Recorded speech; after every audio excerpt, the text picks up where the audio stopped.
it's 7 o'clock. We'd like to welcome everyone to our Harrisville City Council meeting tonight, December 10th, 2024. We appreciate all those in the audience and council for being here. We are having an opening pledge of allegiance by Councilmember Weiss. If everybody stands, please repeat after me.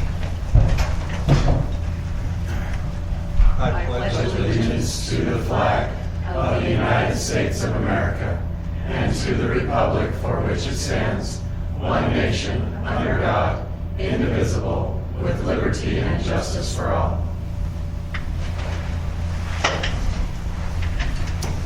Our Heavenly Father, we're indeed grateful for this opportunity tonight to meet. We ask Thy Spirit to be with us as we discuss the business of the city, that we can make the right decisions and that we will be able to do those things that we see fit. We ask Thee to please watch over our city employees and our officers and all those that put in the time here in this city, that they will be able to do the things they need to, and everything will be well. We're thankful again for all we have, and we say it's Thy Son, Jesus Christ. Amen. Amen. Thank you. Moving on to item number 3, which is our consent items. This is the approval of meeting minutes for November 12th, 2024. As presented. Council, have you had a chance to look at those minutes? Any changes or comments? If not, I'd like to entertain a motion. I'll make a motion that we approve the minutes for November 12th, 2024 as presented. Second. Motion is second. All in favor? Aye. Any opposed? Motion carries. Thank you. Item number 4 on the agenda is employee recognition. Jordan Reed was supposed to be here tonight. He has been serving on our planning commission, and he has resigned. He's gotten a lot more busy than he was when he first started. So we'd like to recognize him tonight. We have a Harrisville Horizons and giving him his nameplate, and I think he served about 18 months. So we appreciate him on that. Item number 5, business items. Item A is our 2025 meeting schedule. Jenny, would you like to present that? Sure, I'd be happy to. Thank you, Mayor.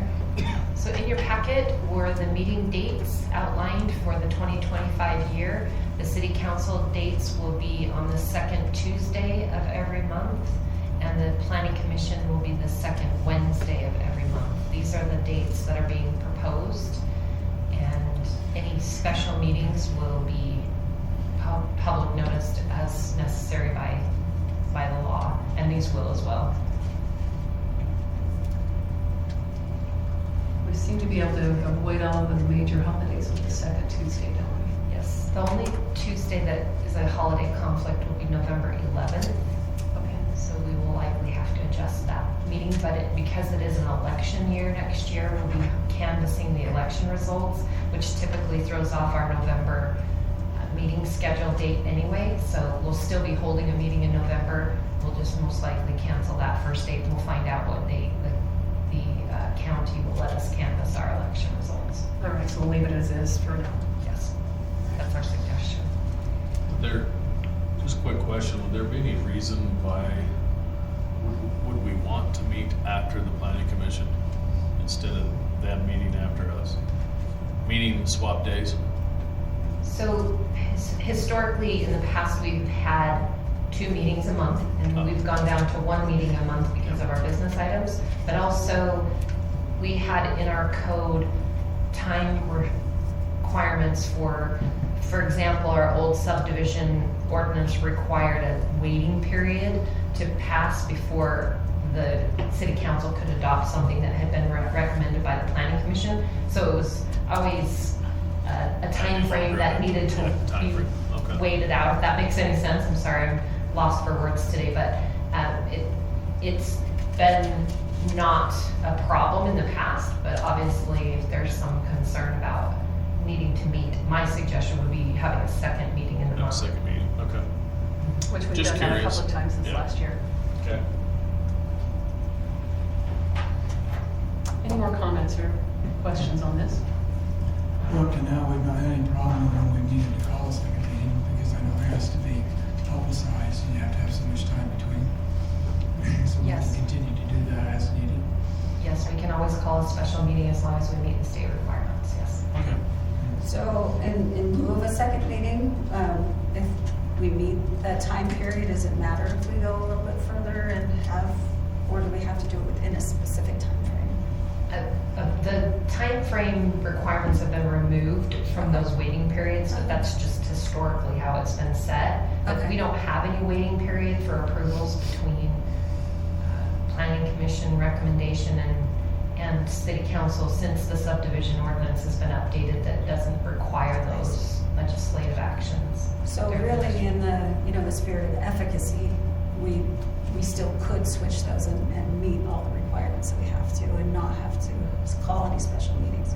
Not that I care about a second meeting, but it might be more efficient if we did it. I believe the law just states we have to meet once a month, but yeah. It doesn't clarify exactly when we have to meet, or that city council has to meet before planning commission. It doesn't say that. It defers to the cities to make that decision. The only concern I would have with that is I think people have adjusted their schedules now, that are sitting on there to make sure you're at the right meeting at the right time. Then All right, there is a motion that's needed to accept this. I'll make the motion then that we adopt the 2025 meeting schedule as printed and shown on record. Second. Okay, I have a motion and a second, all in favor? Aye. Any opposed? Thank you, motion carries on that. Item B, discussion, possible action to adopt resolution 24-20, which is an information technology policy. Jennie Knight. Thank you, Mayor. So as I believe council is already aware, staff has been working diligently to find gaps in our policy standards or things that we can update to be in compliance. This is particularly an item required by our audit. And so we have spent the last couple of months, this is a fairly standard IT user agreement that will be adopted into our policy manual for our employees to enter into, and just governs the use of our social media as well as our email and any type of IT accounts that we may have, including cell phone usage. And we're happy to answer any questions that you might have. Our legal counsel approved it as to form. More than form, I approve the whole thing. Enough for me. Any more questions?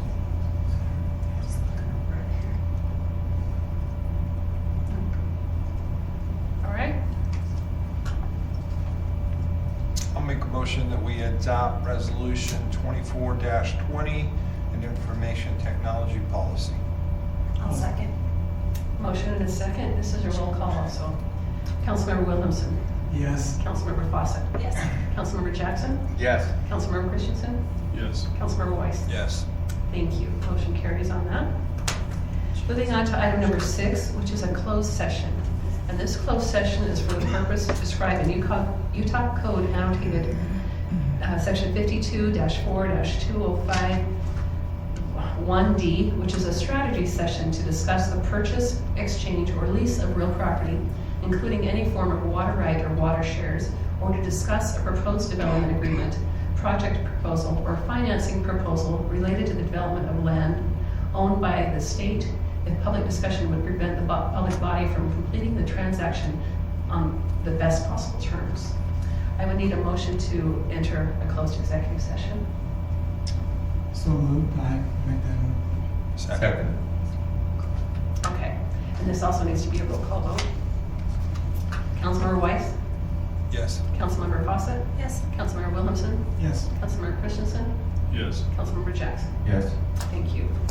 So at this time, I'm going to have to ask those in the audience that are not. All right, we're going to resume our meeting now.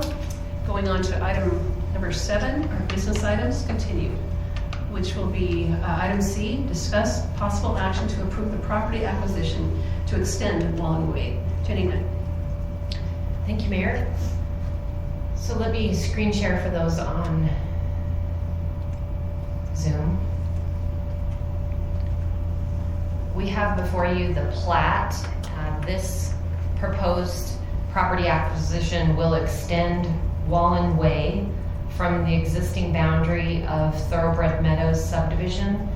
It will be constructed through Summit Views phases 1 and 2 and connect on the south connection of the extended 1100 North, the city project that we connected 1100 North.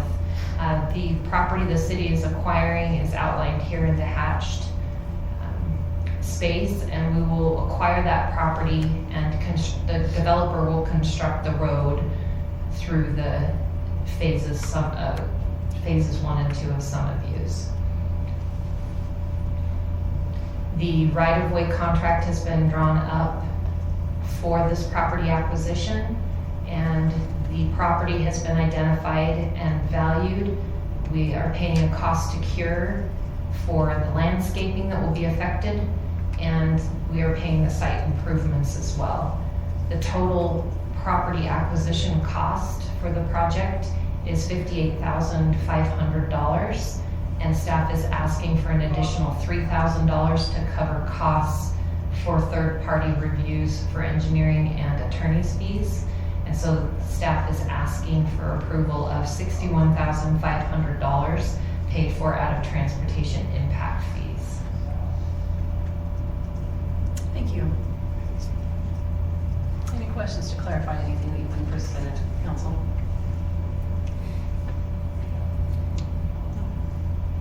If not, So just a clarification, Sure. that the money basically is specifically designed to take care of these type of needs. So transportation impact fees are collected according to the transportation facilities plan that we adopted. And those funds are paid at the building permit time for new development. The building permit fees the transportation impact fees are collected at that time. And then the expenditure of those fees is governed by the facilities plan. So it has to be identified on our plan, and then we can expend those funds. But those are protected funds. Thank you. any other questions? Thank you, Jenny. So I'll leave it to council. Do you have a motion? I'll make a motion that we approve the property acquisition for the amount of $61,500. I'll second it. All right, I have a motion and a second. I'm going to need a roll call on this also. Councilmember Jackson? Yes. Councilmember Christensen? Yes. Councilmember Williamson? Yes. Councilmember Fawcett? Yes. Councilmember Weiss? Yes. Thank you. Motion carries. Excuse me. Item number 8 is public comment. This is for the opportunity for those in the audience that have anything to bring before the council. You come up and address the council on the podium. You have 3 minutes, and please state your name.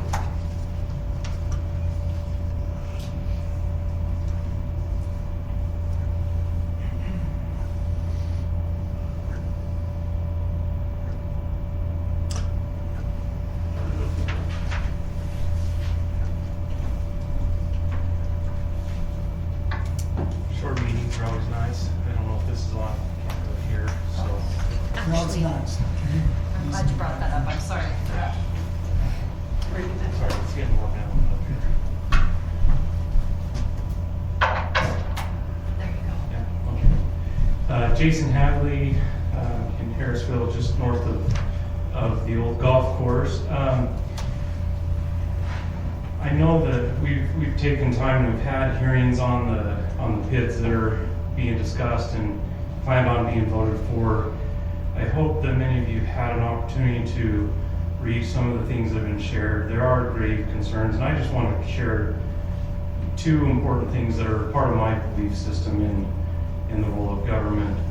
And we believe that government properly exists by the consent of the governed and must be restrained from intruding into the freedoms of its citizens. The function of government is not to grant rights, but to protect the unalienable God-given rights of life, liberty, property, and the pursuit of happiness. And a part of that is how we enact taxation. And I also believe that we accept the necessity for limited taxation in order for government to perform and administer those services that meet essential public needs. However, we recognize that the power to tax is the power to control. And so I believe that it is best that we control, that government should strictly control the amount of tax that's imposed. And so I think the purpose of a PID might have some right upsides for the developers. They get to get away with absolutely zero risk, and they reap 100% of the reward. And yet the people who carry the burden are the taxpayers. We need to be responsible in how we care for our taxpayers. So thank you. Thank you.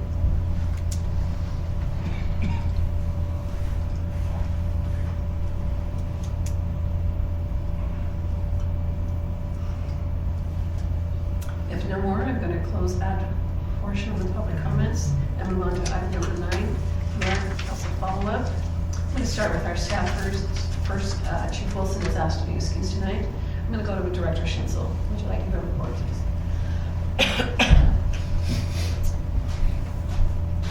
Just want to say thank you to Mayor and Council for a wonderful Christmas party and all the involvement there, and everything that you guys do for us as employees and make this a great and wonderful place to work.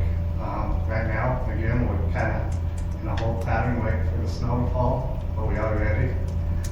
So if and when that does come, we will be out plowing roads. We are diligently looking at our roadways right now, making sure that any potholes, things need to be filled. Street lights, as we find that more darkness than daylight feel of the time of year, we're able to assess those a little bit better. And just overall trying to take care of all the development and make sure that we're on top of that, making sure that the infrastructure that's put in is in the best for what the city's needs and wants are. So that's about all what we've got right now. But if there's any questions, I'll feel free to answer. There's one question that has been kind of raised. Now that we have access into our subdivision from Washington with this new development, what is the timing of putting a stop sign there? That has been talked to with the developer. Again, I told them just as soon as a few days ago that they need to get at least a temporary sign in and get a permanent sign as soon as possible. Okay. Just because of the liability and. I figured it was the development's problem. Yes, it is. That's not something the city takes care of, but it is something that once that road is opened, technically the developer says, well, it's not fully opened. They should be having barricades on it and shut it down until they have those street signs up. I've addressed that with them, and they say people move their barricades. So continue with them, but do what we can to make sure that that's up and even temporary and then not permanent as fast as possible. Okay, thanks. That was my only question. Yeah. Once again, thanks for your staff helping me today. Thanks. Thank you, Justin. Director Tait?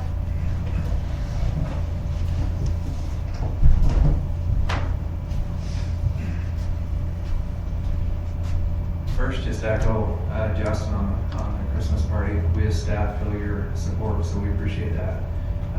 Just quickly on my agenda this week is the Santa the Cabin. So touched on the agenda on that a little bit. The parade from 4 to 6, and Santa is there from 6 to 8. So pretty simple. If you have any questions, have to answer. If not, that's all I've got. Have you published the parade route? Where can we find that? Where can we tell It people? should be on the website. Cynthia takes care of that. So Okay, so we'll go to the website. to yeah, there's see 2 the or 3 different avenues that she publishes that through. Okay. So. Any questions for Brad? Thank you, Brad. Thank you. Jennie Knight? Thank you, Mayor. I would just like to also, with Chief Wilson not in attendance tonight, the Shop with the Hero event is on Saturday morning, where they've invited those kids to participate in that. So if you hear a lot of sirens on early Saturday morning, it'll be that event coming from the cabin down to Walmart for that event. And I just wanted to briefly, I have a visual aid with me tonight. I think I mentioned that this county was putting together a housing kind of overview for the newly elected legislators. That was held on the 21st, I believe, of November, right before, the week before Thanksgiving. And as part of that, the county asked each city to kind of have a visual display of the impact of housing and the needs that we have in our city. So just as a visual to show council how well Jones takes on the task, I asked them to outline all of the developments that we have approved. So these are just approved developments and the anticipated housing projects that will come up in with this. And then they've taken the facilities plans, like we were talking about earlier, the transportation facility plan. They've taken all of those plans and they've indicated the impact of these developments on our facilities. And so as you use this map, you can see that the hatching over here in the purple coloring shows that we have a deficiency in secondary water on that west side of Highway 89. This is the corridor that's actually affected by lack of secondary water, and why we had to create our 4-mile special service district, and why we have to have special board meetings and annex those properties into to provide those services to the public. And then the green is sewer and the orange dots are stormwater. So as you can look through this map, I was very impressed by, they took the concept I had in my mind and put it on paper. And this will actually be used. The League of Cities and Towns took copies that they were in attendance, and they wanted to use this as a template for cities to be able to show legislators that it isn't a lack of our abilities to approve and allow housing to come into our communities, but it has an impact on our infrastructure. It has an impact on our transportation, and it's having a direct impact on the city. And this was kind of a visual of that. So I just wanted to share that with you, that Jones, they really do, we have a great partnership with them, and so they're able to kind of get a hold, as they're involved in our projects and in our development with our subdivision approvals. They know what impact these housing developments are having. Those are all approved. So as you can see on the bottom of that, just with approvals, we have an anticipated 1,213 new housing units that will be coming into Harrisville with the completion of those projects. So I just wanted you to be aware. We're in the middle of revamping our website, so I'm not sure where that would be located at this point, but we hope to have that type of information available to our residents and our public. So that would be my report. And my apologies that I missed the wonderful Christmas party. I'm going to add on to that meeting that the county had. Each city was asked to bring something like this. Harrisville really showed up and showed everybody else what the example would be. And then the league said, can we take your example and take it to Capitol Hill? So just so you know, our staff went above and beyond to create this, and the league is very impressed with what's happening in Weber County. So I want to let you know that. We'll go on to council follow-up. Max, do you have anything? Okay, Robert.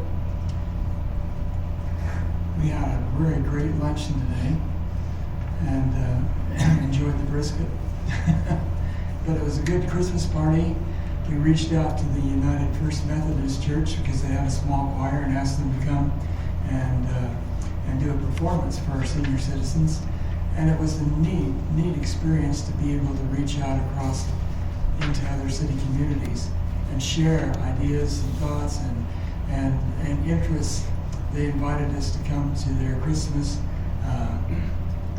chorale program that's coming up next Wednesday, and that invitation was taken in heart by a lot of people who want to come, and it was just a delightful time and a great interaction between their choir and the citizens here. And we knew each other. A lot of people knew each other. So anyhow, it was a great experience. Just thank you for the opportunity to work with our seniors. Yes, thank you. Karen?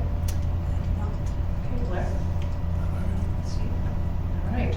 I'm just going to end with thanking all of our staff for the hard work they put in all year long. It seems to like we just kind of renew the end of the year in December, and I just want to tell you how much we all appreciate all of you. Council, appreciate you stepping up to serve. It's not always easy, and there's been some tough decisions this year, and I appreciate that. And with that, I would like to wish all of you happy holidays and Merry Christmas. And can we have a motion to adjourn? I make a motion to adjourn. Second. Motion and second, all in favor? Aye.